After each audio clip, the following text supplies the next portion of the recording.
Kurt Busch has criticized NASCAR for failing to penalize or ban Kyle Busch. Yes, it is the current state of the sport. Kyle Busch is now again in the public eye. This time, it's more significant than a collision or a pileup. Because it's not simply a fan argument when your own brother, a former Cup Series winner, argues on a big NASCAR podcast that you ought to have been in the same trouble as another driver. That is a true conversation in the garage. Following his late-race altercation with John Hunter Nemechek at Texas, Kyle Busch escaped penalties. Ryan Preece, on the other hand, received a 25-point punishment and a $50,000 fine for his encounter with Ty Gibbs. Kurt Busch has now essentially addressed a question that many fans had been asking. Why did one motorist receive punishment while the other drove off? We're analyzing the results of the Texas race today. What truly transpired between John Hunter Nemechek and Kyle Busch? Why did NASCAR decide not to punish Kyle? How Ryan Preece joined the discussion. Kyle Busch's future at Richard Childress Racing is affected by Kurt Busch's remarks about his own brother. Because there is more than one wreck involved. This concerns reputation, consistency, and whether NASCAR evaluates situations based on what drivers say or what everyone can say. Let's begin with the actual race. NASCAR had a thrilling finish at the front thanks to Texas Motor Speedway. After a late four-lap sprint to the finish, Chase Elliott won the worth 400. Denny Hamlin, hold on. Chris Buescher completed the top 5, Tyler Wright came in 4th, and Alex Bowman placed 3rd. It was a major victory for Elliott. It was yet another impressive outcome for Hendrick Motorsports. However, a struggle that was far from the lead was the main topic of discussion further back in the field. It was one of Kyle Busch's best races of the year. That is the important thing. Andy Street had recently replaced Jim Pullman as crew chief for the number 8 Richard Childress Racing squad. Busch had a strong qualifying record, spent a large portion of the race in the top 10, and appeared to have some genuine momentum toward the conclusion of the weekend. The last laps then took place. Busch and John Hunter Nemechek were vying fiercely for the 12th spot. Busch attempted to move up the track and pass Nemechek as he came off turn 2, but he was not quite clear. The two vehicles came into touch. Both drivers proceeded after Busch was pushed against the exterior wall. The first section was already controversial. Busch thought Nemechek had space. Nemechek thought Busch was unclear, but the second portion is what made the entire situation contentious. Busch seemed to move back up into Nemechek going into turn 3, and the number 42 suffered the most this time. Busch hobbled home in 20th place, while Nemechek finished in 21st after hitting the wall and ruining his race.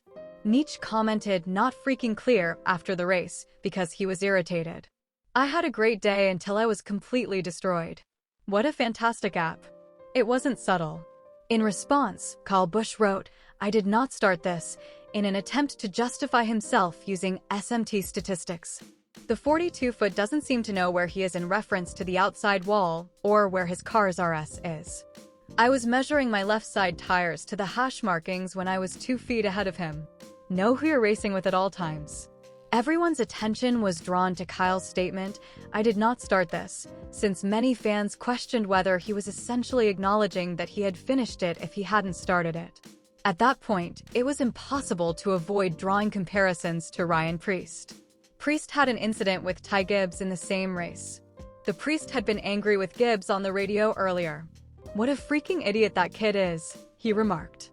His car is incredibly fast, which makes him quite fortunate. I'm done with them when I reach 54. What a fool. I find it intolerable that people with fast race vehicles like him can do foolish things and get away with them. This concludes the tirade. Gibbs. And Preece later communicated. After Gibbs' incident, NASCAR examined the entire situation.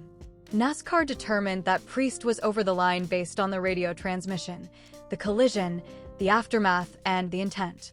The Preece received a $50,000 fine and a 25-point deduction. Kyle Busch received no punishment. Kurt Busch responded to that choice. Please do me a favor before we discuss Kurt's entire response and the reasons it is so significant. Please hit the like button, share the video, and subscribe to NASCAR Central if you find this analysis entertaining. As a new channel aiming for 5,000 subscribers and 100 likes on this video, Your support is crucial to our weekly coverage of these NASCAR controversies. This is the crucial moment. Kurt Busch did not defend his brother when he was questioned about the priest's penalty, Kyle Busch's non-penalty, and NASCAR's handling of the two incidents on the door, bumper, and clear podcast. Well, that's the problem of the problem, he remarked. NASCAR shouldn't base its decisions on what is said on the radio. The eyeball exam should still be accessible to them. Kurt's argument revolves around that. NASCAR can't just penalize drivers who talk too much. The footage should be important if the collision appears to be deliberate. The eye test ought to be important. What is visible to spectators, officials, and drivers should be important. Kurt then took it a step further and included Kyle directly. He said, "What my brother did to John Hunter was the same exact thing. Additionally, there might have been one or two words. You're in a courtroom now. You might have, or you might have. One small word in a sentence is altered. However, I have no trouble stating that the priest should be punished rather than my brother. They ought to have shared a doghouse." That is a huge statement, in my opinion. "Kyle is my brother, so I'm staying out of it," is not what Kurt Busch said. He stated Kyle should have been in the same doghouse. To be clear, Kurt did not actually call for Kyle Busch to be barred from NASCAR. Suspension was not his primary point of contention. His argument was that Kyle Busch should have received the same punishment as Ryan Preece. Kurt is not just any fan on X, which is why the quote went viral so fast. He is Kyle's brother, a Hall of Fame caliber driver, and a past Cup champion. He is aware of reprisals. He knows what it's like to be furious. He believes NASCAR overlooked this one and is aware of how racers use their vehicles to convey sentiments. Kurt reinforced the point with an anecdote from his own professional life. He added, "I think Dale Jr. or Newman won an all-star race, and I needed a yellow, so I wrecked Robbie Gordon late in the race and didn't say anything, but the yellow came out. I was still not fast enough to catch them even after we acquired a new set of tires. I believe Jr. won that year. What was it? 2002. After that, he described what transpired. In any case, I appeared on a radio program on Tuesday. I can't recall which show it was. It might have been downtown at 106.5. It was either early in the morning, or I was simply unprepared. Oh yeah, I wrecked him," I said. "I just needed one more photo, so I was searching for a yellow one. One more shot was what I desired. I was fined $100,000 by NASCAR on Wednesday. Points that are docked. Richard Childress intended to fight me by Friday, despite the fact that it was the All-Star race." Kurt is essentially stating, "I understand how this game operates," in that story.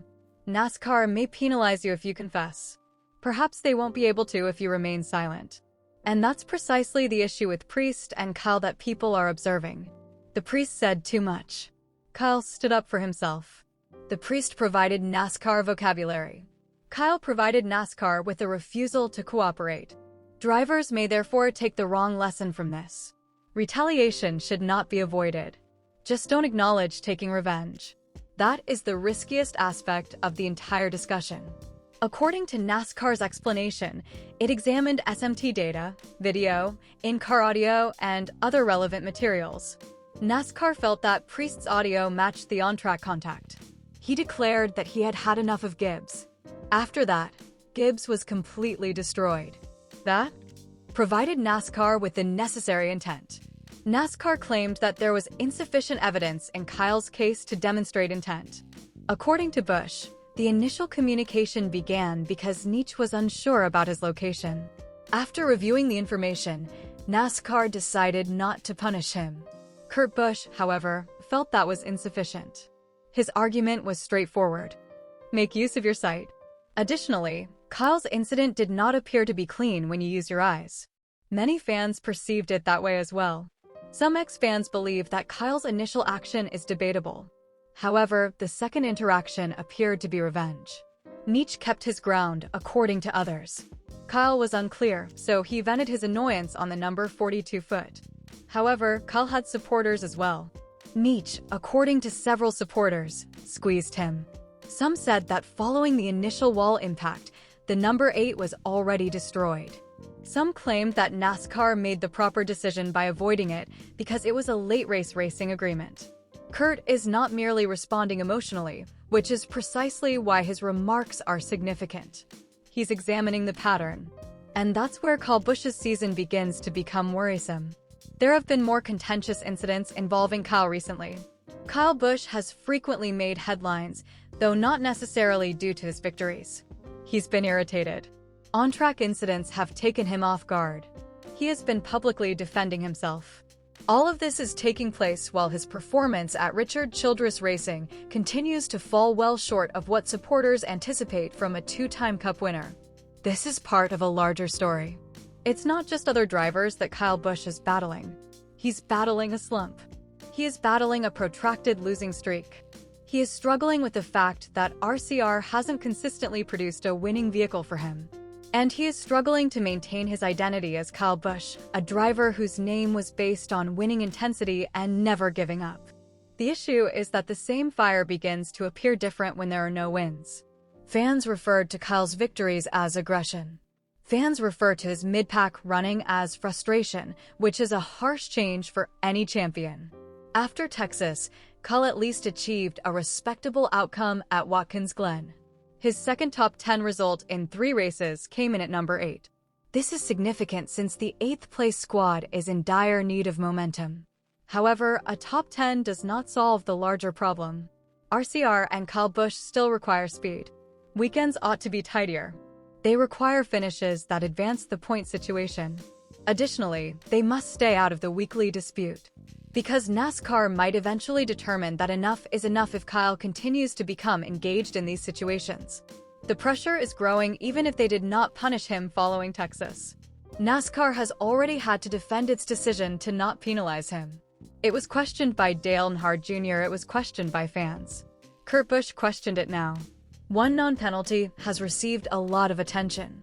You should have been in the same doghouse, your brother may also say. The narrative doesn't end quietly. What does Kyle Busch have in store? He must first continue to construct with Andy Street. The change in crew chief was not intended to be amusing. Because the outcomes were insufficient, RCR took that action. Before the last few laps marred the finale, Texas was actually a decent race. Although Watkins Glen finished better, the team needs more than a few top 10 finishes. Secondly, Kyle needs to avoid unnecessary drama. He doesn't have to give up being Kyle Busch because of this. He was fantastic because of his edge, but racing hard and becoming the focus of weekly officiating discussions are two different things. Third, he must prevail. Although it may seem apparent, that is the reality. Winning alters the dialogue. The narrative abruptly becomes a comeback if Kyle Busch wins once more. The tale will deteriorate if he continues to run from the 15th to the 25th and argue after occurrences. At this point in his career, that is the hard reality. Additionally, RCR is under tremendous strain. Kyle Busch was not included in Richard Childress Racing's mid-pack plot. He was brought in to help the team win races, compete in the playoffs, and have a driver of championship caliber. Kyle will become irritated if the speed is lacking. Incidents occur when Kyle becomes irritated. NASCAR intervenes when incidents occur. Everything is connected. Kurt Busch's remarks struck a deep chord because of this. They went beyond a single punishment. They have to do with how NASCAR manages purpose. They discussed how drivers learn to suppress their feelings. They have to do with whether the eye exam is still relevant. Indeed, they were about Kyle Busch possibly getting away with something that Ryan Preece did not. To be honest, I think this. Kurt Busch's concerns about consistency are valid. You can see why Preece was punished by NASCAR. Officials found it difficult to overlook his radio remarks, but if the threshold is genuinely purposeful contact, then Kyle's action on Nietzsche also warranted further examination. Additionally, fans will continue to hold false beliefs if NASCAR is unable to provide a clear explanation of the distinction. They will think that whether or not a motorist admits the infraction determines the penalty more than the maneuver itself. Drivers are intelligent, thus, that is a bad message for the sport. They pay attention and pick up knowledge. Additionally, NASCAR has created a loophole if the message is to be kept quiet and you might get away with it. Kurt Busch is aware of this since he experienced it himself. He was punished after making an admission years ago. He now witnesses the recurrence of the same pattern. One got hammered, one left, Ryan Preece spoke, Kyle Busch defended, and Kurt Busch of all people stated that shouldn't have happened. That concludes this NASCAR Central story. Please hit like, subscribe, and comment if you liked this analysis. Was Kurt Busch correct to criticize NASCAR?